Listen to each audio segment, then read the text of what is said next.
नमस्कार दोस्तों, स्वागत है आप सभी का हमारे यूट्यूब चैनल जीएस का सागर में। मैं शरद कुमार आज फिर से लेकर आया हूँ आपके लिए अलंकार।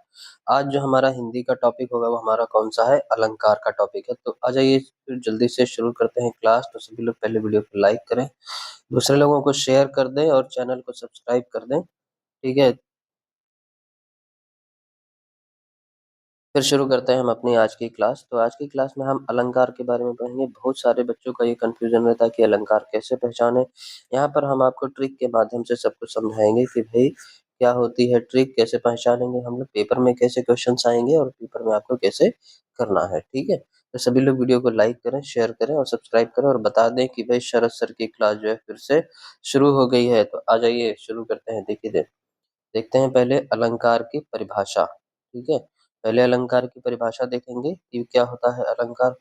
देखो, जिस तरह से एक नारी अपनी सुंदरता को बढ़ाने के लिए आभूषणों का प्रयोग आभूषणों को प्रयोग में लाती है या आभूषणों का प्रयोग करती है, उसी प्रकार भाषा को सुंदर बनाने के लिए अलंकारों का प्रयोग किया जाता है। अर्थात जो शब्द काव्य की शोभा को बढ़ाते हैं उसे अलंकार कहते हैं। ठीक, जैसे मान लो एक ये महिला है कोई, ठीक है, चलो अब ये क्या करेगी? खूब सुंदर दिखने के लिए क्या करेगी? लाली लिपस्टिक, टिकुली, बिंदी, काजल ये वो लगाएगी, सोने के हार पहनेगी, कंगन पहनेगी, चूड़ी वूड़ी सब पहनेगी। तो इसी से तो वो श्रृंगार करती है ना, इन्हीं से ही तो वो क्या करती है? श्रृंगार करती है और सुंदर दिखती है। ठीक, तो ये तो हो गई महिला की बात। ठीक है, अब अगर हम बात करें किसकी, अब अगर हम बात करें भाई हमारे जो गद्य होते हैं, काव्य होते हैं लिखावट में, हिंदी में, ठीक है, तो हिंदी में कुछ ऐसे शब्द होते हैं जिनको हम बोलने पर क्या होता है, काव्य की शोभा बढ़ जाती है। ठीक है, काव्य की शोभा बढ़ जाती है। अब देखो, सिर्फ काव्य नहीं होता है, हिंदी साहित्य होता है। यहाँ पर क्या होता है? हिंदी साहित्य। ठीक है, हिंदी साहित्य में दोनों चीजें आ जाती हैं, काव्य भी आता है और हमारा गद्य भी आ जाता है। ठीक है, तो जहां कहीं पर भी हम अच्छे शब्दों का प्रयोग कर देंगे तो वो हमारे क्या कहलाएंगे? अलंकार, जिनसे काव्य और गद्य की शोभा बढ़ जाएगी। मतलब वो क्या हो जाएंगे? बहुत ही अच्छे और भी अच्छे लगने लगेंगे हमें पढ़ने में। ठीक, तो वही शब्द क्या होंगे? हमारे अलंकार कहे जाते हैं। ठीक, चलिए आगे बढ़ते हैं। अब हम देखेंगे अलंकार के भेद। अलंकार के कितने भेद होते हैं? अलंकार के दो भेद होते हैं। अलंकार के मुख्यतः दो भेद होते हैं। कौन कौन से होते हैं? शब्दालंकार और अर्थालंकार। अब देखो, शब्दालंकार क्या होते हैं? शब्दों के द्वारा काव्य की शोभा बढ़ाना। शब्दों के द्वारा काव्य की शोभा बढ़ाना। ठीक है, शब्दों के द्वारा काव्य की शोभा बढ़ाना। ठीक, तो जहां पर जो शब्द काव्य की शोभा बढ़ाते हैं वही क्या कहलाते हैं? हमारे शब्दालंकार कहलाते हैं। ठीक है, अब इसमें कौन कौन से आ जाते हैं? इसमें जैसे अनुप्रास, इसमें कौन से आते हैं? जैसे अनुप्रास हो गया, यमक हो गया, और कौन से होते हैं? श्लेष। ठीक, चलिए, ये क्या है? ये सीबीएसई की क्लास 9th में है। सीबीएसई में क्लास 9th में दे रखे हैं, जो आपने ऑलरेडी पढ़ लिए होंगे। ये आपने ऑलरेडी पढ़ रखे होंगे, अनुप्रास, यमक और श्लेष। हम आपको सीबीएसई में जो 10th में जो आपको सीबीएसई के क्लास 10th में जो बोर्ड ने दिए हुए हैं, हम उन्हीं अलंकारों के बारे में बात करेंगे। तो अब अर्थालंकार के बारे में देखते हैं। अर्थालंकार क्या होता है? देखिए, जहां पर शब्दों के अर्थ के द्वारा, शब्दों के अर्थ के द्वारा काव्य की शोभा बढ़ाई जाए। शब्दों के अर्थ के द्वारा काव्य की शोभा बढ़ाई जाए। ठीक है, वहां पर क्या होता है? वहां पर होता है क्या? अर्थालंकार होता है। ठीक, शब्दालंकार में शब्दों के द्वारा, अर्थालंकार में शब्दों के अर्थ के द्वारा काव्य की शोभा बढ़ाई जाए, वहां पर क्या होता है? हमारा अर्थालंकार होता है। ठीक है, अब देखते हैं आगे हम अर्थालंकार। अब देखो, हाँ, यहाँ पे शब्दालंकार जो है हमने आपको डिस्क्राइब करके रखा हुआ है। देखिए, क्या कह रहा है, जो अलंकार शब्दों के माध्यम से काव्यों को अलंकृत करते हैं, उनकी शोभा बढ़ाते हैं, वे शब्दालंकार कहलाते हैं। शब्दालंकार के भेद कितने होते हैं, 3 होते हैं, अनुप्रास अलंकार, यमक अलंकार और श्लेष अलंकार। ठीक है, अनुप्रास अलंकार में क्या होता है, वर्ण की आवृत्ति बार बार, वर्ण की आवृत्ति होती है। ठीक है, यमक अलंकार में शब्द की आवृत्ति, शब्द की आवृत्ति और अर्थ अलग अलग। ठीक है, अर्थ क्या होंगे, अलग अलग होंगे। ठीक है, यहाँ पर क्या होगा, एक शब्द के एक शब्द के अनेक अर्थ होते हैं। ठीक है, शब्द एक बार और अर्थ अनेक बार। ठीक है, शब्द के अर्थ अनेक, शब्द एक अर्थ अनेक होते हैं किसमें, श्लेष अलंकार में। ठीक, चलिए आगे देखते हैं अलंकार। अब देखेंगे अर्थालंकार। अर्थालंकार क्या होते हैं, देखिए अर्थालंकार कह रहा है जिस अलंकार में अर्थ के माध्यम से काव्य में चमत्कार उत्पन्न होता है या फिर अर्थ के द्वारा हम काव्य की शोभा बढ़ाते हैं, वहां अर्थालंकार होता है। अब देखो अर्थालंकार के मुख्यतः 5 भेद होते हैं। देखो ये 5 नहीं होते, होते तो बहुत सारे हैं, लेकिन ये क्या है, ये आपको सीबीएसई ने डिसाइड करके रखा है कि केवल इन्हीं से ही प्रश्न आएंगे आपके। ठीक है, उपमा अलंकार है, रूपक अलंकार है, उत्प्रेक्षा है, अतिशयोक्ति है और मानवीकरण है। ठीक है, क्या होता है ये, मानवीकरण। आगे देखेंगे, अब हम इनके बारे में हम डिटेल में चर्चा करेंगे। देखिए डिटेल में जानेंगे तो सबसे पहले देखेंगे क्या, उपमा अलंकार। सबसे पहले हम लोग क्या देखेंगे, उपमा अलंकार। उपमा अलंकार क्या होता है, देखिए जब किन्हीं दो वस्तुओं के गुण, आकृति, स्वभाव आदि में समानता दिखाई जाए या दो भिन्न वस्तुओं की तुलना की जाए, तब वहां उपमा अलंकार होता है। ठीक है, उपमा अलंकार में एक वस्तु या प्राणी की तुलना दूसरी प्रसिद्ध वस्तु के साथ की जाती है, दूसरी प्रसिद्ध वस्तु के साथ की जाती है, तो वहां पर क्या हो जाता है हमारा उपमा अलंकार। ठीक है, अब देखो उपमा अलंकार में क्या होता है, यहाँ पर संभावना बताई जाती है। क्या होती है, संभावना बताई जाती है कि हाँ वो वस्तु ऐसी हो सकती है, वो वस्तु ऐसी है। ठीक है, समझ में आया। चलो आगे देखते हैं उदाहरण। उदाहरण के जरिए हम देखेंगे तो और अच्छे से आपको समझ में आ जाएगा। देखिए सहस सहस भाव सम सो रिपु मोरा, ये आपका क्लास 10th में दे रखा है। कौन सा चैप्टर है, राम लक्ष्मण परशुराम संवाद है। ठीक है, किसका है, राम लक्ष्मण परशुराम संवाद का है, ये चैप्टर का है।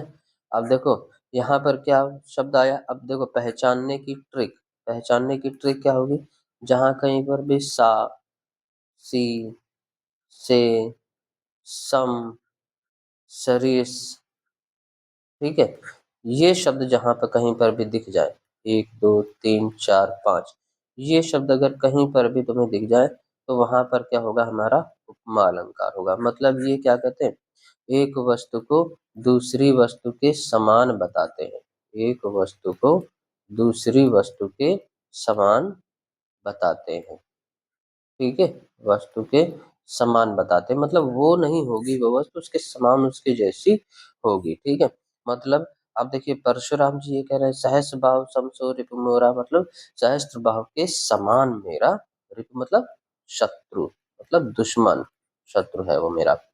कोटि कुलिस सम वचन तुम्हारा, कोटि कुलिस वचन मतलब कठोर है तुम्हारे वचन, तुम्हारे वचन क्या है, वज्र के समान कठोर है। समान आ गया। ठीक है, हरिपद कोमल कमल से, अब यहाँ पर क्या आ गया, से आ गया, तो हरि के कोमल जो है पद, हरि के चरण जो है कोमल कोमल किसे है, कमल के समान है। ठीक, हाय फूल सी कोमल बच्ची, अब यहाँ पर क्या आ गया, सी आ गया, फूल के समान कोमल बच्ची, हुई थी हुई राख की ढेरी थी। ठीक है, क्या हो गई थी, राख की ढेर बन गई थी। तो यहाँ पर कौन सा वर्ड आया, सी आ गया। पीपर पात सरिस मन डोला, पीपल के पत्ते के समान मन डोला। ठीक है, तो ये सरिस का मतलब क्या होता है, समान, समझ गए। चलिए तो ये हो गया क्या, जहां कहीं पर भी सा, सी, से, सम, सरिस आए तो वहां पर आप ये समझ जाना कौन सा अलंकार है, उपमा अलंकार वहां पर होगा। चलिए अब आगे देखेंगे, अगला हमारा कौन सा है, रूपक अलंकार। कौन सा है अगला हमारा, रूपक अलंकार। ठीक है, अब रूपक अलंकार में हम लोग देखेंगे क्या है, जब गुण की अत्यंत समानता के कारण उपमेय को ही उपमान बता दिया जाए, यानी उपमेय और उपमान में अभिन्नता दर्शाई जाए, तब वह रूपक अलंकार कहलाता है। ठीक, दूसरे शब्दों में रूपक अलंकार में उपमान और उपमेय में कोई अंतर नहीं दिखाई पड़ता है। ठीक, अब देखिए इसमें क्या होगा कि अगर कोई भी वस्तु है, ठीक है, मान लीजिए एक ये कोई वस्तु है, ठीक है, एक मिनट, एक ये कोई वस्तु है और एक ये कोई वस्तु है, ठीक है, इन दोनों में कोई भी भिन्नता नहीं है, मतलब कोई भी अंतर नहीं है। अब कोई भी अंतर नहीं है तो हमने क्या किया, इसकी जगह इसको उपयोग में ला ले लिया। तो अगर हम इसकी जगह इसको उपयोग में ले रहे हैं तो यहाँ पर कौन सा होगा, हमारा रूपक अलंकार होगा। मतलब देखो उपमा अलंकार में क्या होगा, उसके जैसी होगी वस्तु, वो नहीं होगी, उसके जैसी होगी। लेकिन रूपक अलंकार में वह वस्तु क्या होगी, प्रतिस्थापित हो जाएगी, मतलब क्या होगी, वह वस्तु बदल जाएगी। हाँ, उसकी जगह हम लोग इसका प्रयोग कर सकते हैं। ठीक हो गया। अब उदाहरण देखिए, उदाहरण में क्या कह रहा है,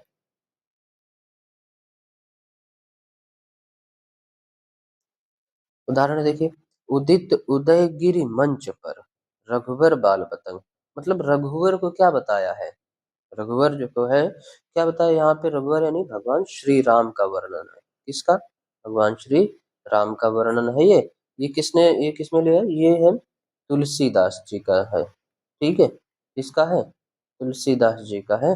जब वो जनकपुरी गए थे ना, जनकपुरी में सीता स्वयंवर के लिए गए थे, ठीक है, तब का ये वर्णन है कि वो उनको कैसे बताया, एकदम सूर्य के समान उनको बताया हुआ है। ठीक है, चलिए अब आगे देखें, बीती विभावरी जागरी, अंबर पनघट में डुबो रही, तारा घट उषा नागरी।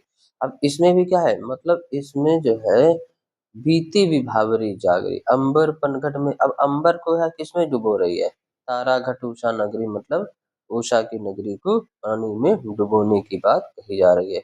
जबकि यहाँ पे पूरा वर्णन क्या है कि बीती विभावरी, बीती विभावरी, देखो बीती विभाव का मतलब क्या होता है, रात, विभाव का मतलब जाग, जाग बीत चुकी है रात, अब जाग जाओ। अंबर पनघट में, अंबर क्या कर रहा है, पनघट यानी कि जो परछाई होती है अंबर की, यानी कि आकाश की जो परछाई होती है। तारा घट उषा नागरी, उषा नागरी, उषा नागरी का मतलब क्या होता है, सूर्य की जो लालिमा है जो आकाश में फैली हुई है, उसकी छाया हमें कहाँ दिखाई दे रही है, उसकी छाया हमें दिखाई दे रही है पानी में, तो इसीलिए उसको कहा गया है कि पानी में वो डुबो रही है। ठीक, चलिए आगे देखिए, शशि मुख पर घूंघट डाले अंचल में दीप छिपा। अब देखो शशि मुख पर घूंघट डाले, मतलब शशि मतलब चंद्रमा, चंद्रमा क्या कर रहा है, चंद्रमा में जो दाग है उसको घूंघट कहा गया है। अंचल में दीप छिपाए, और अंचल से क्या होता है, उसकी रोशनी निकलती है, चांदनी निकलती है। गंगा जल का मैला है शीतल, जीवन मृत्यु का यही भूल। ठीक, अब इसी तरह से दूसरा, सूरज ताप रश्मि से भरपूर जैसे दोस्ती है हमारी। तो ये क्या होगा हमारा, इसमें रूपक अलंकार हो जाएगा। ठीक, चलिए आगे देखते हैं, अगला, अगला देखेंगे हमारा कौन सा, उत्प्रेक्षा अलंकार है। अगला हमारा कौन सा है, उत्प्रेक्षा अलंकार। देखो अब उत्प्रेक्षा अलंकार में क्या करा, जब समानता होने के कारण उपमेय में उपमान के होने की कल्पना की जाए, मतलब मान लिया जाए, क्या हो जाए, मान लिया जाए, या संभावना हो, तब वहां उत्प्रेक्षा अलंकार होता है। अच्छा देखो, इसको पहचानने की ट्रिक, पहचानने की ट्रिक, उत्प्रेक्षा अलंकार को पहचानने की ट्रिक क्या होगा, मनु जनु जनहु जानो मानव मानो। मतलब ये कि कौन से वर्ड आएंगे, जनु जानो, मनु मानो, जानहु मानहु जैसे। ठीक है, अगर ये शब्द कहीं पर भी प्रयोग में लाए गए हैं तो हमेशा समझ जाना वहां पर कौन सा है, उत्प्रेक्षा अलंकार है। कौन सा है वहां पर, उत्प्रेक्षा अलंकार है। ठीक है, निश्चय इव ज्यों आदि आता है तो वहां उत्प्रेक्षा अलंकार होता है। ठीक, उदाहरण देखिए, उदाहरण में क्या कह रहा है, उदाहरण में है जैसे, ले चला साथ में तुझे कनक, ज्यों भिक्षुक लेकर स्वर्ण। अब यहाँ पर कौन सा वर्ण आया है, ज्यों मतलब जैसे। तो यहाँ पे क्या हो जाएगा हमारा उत्प्रेक्षा अलंकार। नेत्र मानो कमल है, मानो क्या है हमारा उत्प्रेक्षा अलंकार का। अति कटु बचन कहत कैकेयी मानहु लोन जरे पर देई, मतलब मानव हो गया। अब देखो इसमें किसका है, कैकेयी के द्वारा जो कटु वचन है वो इस तरह से लग रहे हैं जैसे लून जरे पर, यानी कि जैसे जले पर नमक छिड़कना होता है ना, तो वैसे ही अब इसमें मानव को ले लिया गया है। किसको ले लिया गया है, मानव। तो यहाँ पर क्या होगा उत्प्रेक्षा अलंकार हो जाएगा। ठीक, आगे देखिए अगला क्या है। अगला है हमारा जैसे सोहत ओह पीत पट श्याम सलोने गात मनो नीलमणि शैल पर आतप परे प्रभात। तो यहाँ पे क्या आया है, मनो आ गया है। क्या आ गया है यहाँ पे, मनो आ गया। तो इसलिए यहाँ पर कौन सा होगा, उत्प्रेक्षा अलंकार होगा। कौन सा होगा हमारा, उत्प्रेक्षा अलंकार। अगला देखिए प्राण प्रिया मुख जगमगाती नीले अंचल चीर मनहु कला निधि झलमलय कालिंदी के नीर। तो यहाँ पे कौन सा वर्ड आ गया है, कौन सा शब्द है, मनहु। कौन सा शब्द आ गया है, मनहु आ गया है। ठीक है, तो यहाँ पर क्या होगा हमारा उत्प्रेक्षा अलंकार हो जाएगा। अगला देखते हैं हमारा अतिशयोक्ति अलंकार। क्या हो जाएगा, अतिशयोक्ति अलंकार। अतिशयोक्ति अलंकार में देखिए क्या कह रहा है, जब किसी वस्तु व्यक्ति आदि का वर्णन, ठीक है, तो जब किसी वस्तु व्यक्ति आदि का वर्णन बहुत बढ़ा चढ़ाकर, बाधा नहीं यहाँ पर होगा, बढ़ा चढ़ाकर, ठीक है, बढ़ा चढ़ाकर किया जाए तब वहां अतिशयोक्ति। हिंदी में जैसे बोलते हो ना लपेटना, ये लपेट रहा है ना, बहुत ज्यादा, जैसे जो ऊंची ऊंची बातें करना। ठीक, तो वही क्या कहलाता है हमारा अतिशयोक्ति अलंकार कहलाता है। इस अलंकार में नामुमकिन तथ्य वाले बोले जाते हैं। ठीक है, जैसे आगे नदियां पड़ी अपार घोड़ा कैसे उतरे पार राणा ने सोचा इस पार तब तक चेतक था उस पार। मतलब आगे नदियां अपार खड़ी थी, घोड़ा कैसे जाएगा। अब राणा ने जैसे ही सोचा वैसे ही उसका घोड़ा उस पार था। तो ये क्या है, ये एक असंभव बात है। ठीक है, देख लो साकेत नगरी है यही स्वर्ग से मिलने गगन में जा रही। साकेत नगरी देख लो भाई, स्वर्ग में जो है गगन में मिलने जा रही है। अगला क्या है, बालों को खोलकर मत चला करो दिन में रास्ता भूल जाएगा सूरज। अब देखो, अब यहाँ पे एक स्त्री को लेकर बात की गई कि बालों को खोलकर मत चला करो दिन में रास्ता भूल, तो दिन में सूरज का भी रास्ता भूल सकता है यार। ठीक है, तो यहाँ पे क्या हो जाएगा अतिशयोक्ति अलंकार। यहाँ मतलब बहुत ज्यादा जब बढ़ा चढ़ा कर किसी को और ज्यादा जो है बोल दिया जाए तो वो क्या हो जाएगा अतिशयोक्ति। छुअत टूट रघुपति न दोषु मुनि बिनु काज करिय कत रोषु। ठीक है, तो अब देखिए यहाँ पे रघुपति के छूटते ही टूट गया, इसमें कोई उनका कोई दोष नहीं है। अब मुनि बिनु काज, अब आप बिना कारण ही क्या कर रहे हैं, आप रोष प्रकट कर रहे हैं। तो ये क्या है, ये भी आपका राम लक्ष्मण परशुराम संवाद से लिया गया है तुलसीदास के द्वारा। ये धनुष भंग का है, किसका है, धनुष भंग। ठीक, अगला देखिए, हनुमान की पूंछ में लगन न पाई आग सगरी लंका जरी गए गए निशाचर भाग। तो हनुमान की पूंछ में न लग पाई आग लेकिन सारी लंका जल गई। तो ये भी क्या होगा, अतिशयोक्ति अलंकार होगा। यानी कि क्या कह रहा है, ये अतिशयोक्ति बहुत बढ़ा चढ़ा कर वर्णन कर रहा है। ठीक है, चलिए आगे देखते हैं हम। अगला क्वेश्चन क्या कर रहा है, मानवीकरण अलंकार।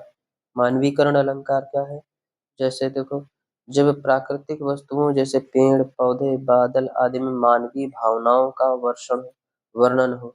मतलब यहाँ पे निर्जीव वस्तु को क्या दे दी जाए, सजीव वस्तु, निर्जीव को सजीव बना दिया जाए। निर्जीव वस्तु को क्या बना दिया जाए, सजीव बना दिया जाए। तो वहां पर क्या हो जाएगा, यह हमारा मानवीकरण अलंकार हो जाएगा। ठीक, उदाहरण के लिए जैसे फूल हंसे कलियां मुस्काई। अब देखो यहाँ पर हंसने और मुस्कुराने का काम कौन करता है, हंसने और मुस्कुराने का काम कौन करता है, ये हमारे मनुष्य जाति का। यहाँ पे फूल हंस रहे हैं कलियां मुस्कुरा रहे हैं, तो ये क्या है, उदाहरण में मानवीकरण अलंकार है। मेघ आए बड़े बन ठन के संवर के। अब भाई बड़े बन ठन के बनना ठनना संवरना किसका काम होता है, मनुष्यों का काम होता है, स्त्रियों का काम होता है। इसमें मेघों को बताया गया है, तो इसीलिए यहाँ पर क्या होगा अतिशयोक्ति मानवीकरण अलंकार। ठीक है, संध्या घनमाला की ओढ़े रंग व्यंगी छीट। अब संध्या जो है यानी कि शाम, शाम का वर्णन है। तो अब यहाँ पे स्त्रियों का काम जो है कौन कर रहा है, शाम कर रही है। ठीक है, सागर के उर पर नाच नाच करती लहरें मधुर गान। अब सागर की छाती पर क्या कर रही, नाचती हैं क्या, लहरें। तो क्या मधुर गान कर रही हैं। ठीक, तो ये भी क्या है हमारा मानवीकरण अलंकार है। अगला देखिए, मेघमय आसमान से उतर रही है संध्या सुंदरी परी सी धीरे धीरे। अब मेघमय यानी कि आसमान से, बादल से क्या उतर रही, संध्या शाम की सुंदरी जो है परी, धीरे धीरे उतर रही, मतलब शाम धीरे धीरे ढल रही है। शाम क्या हो रही है, धीरे धीरे ढल रही है। तो यहाँ पर क्या हो जाएगा हमारा, मानवीकरण अलंकार हो जाएगा। क्या हो जाएगा हमारा, मानवीकरण अलंकार यहाँ पर आपका हो जाएगा। ठीक है, चलिए आगे बढ़ते हैं। आगे हमारा, थैंक्स फॉर वॉचिंग। बाकी हम नेक्स्ट टर्न पे इसके अभ्यास प्रश्न जरूर लेकर आएंगे। बाकी तब तक के लिए आप लोग क्या करना है, वीडियो को लाइक करना है, शेयर करना है, सब्सक्राइब करना है और बेल आइकन जरूर दबाएं, क्योंकि बेल आइकन नहीं दबाएंगे तो आपको हमारी नेक्स्ट आने वाली वीडियो नहीं मिलेगी। ठीक है, तो नेक्स्ट वीडियो के लिए आपको क्या करना है, बेल आइकन जरूर दबाना है। और हाँ, सभी को फैला दो ये बात, शरद सर फिर से आ गए हैं लास्ट ईयर के पेपर की तरह, इस बार भी आपका पेपर बोर्ड पेपर में लाने के लिए। ठीक है, तो जैसा जैसा बोर्ड पेपर आएगा वैसा वैसा यहाँ पे आपको कराया जाएगा। ठीक, बाकी नेक्स्ट टर्म पे कंटिन्यू करेंगे। तो see you on the next one. Thank you class, bye bye, take care.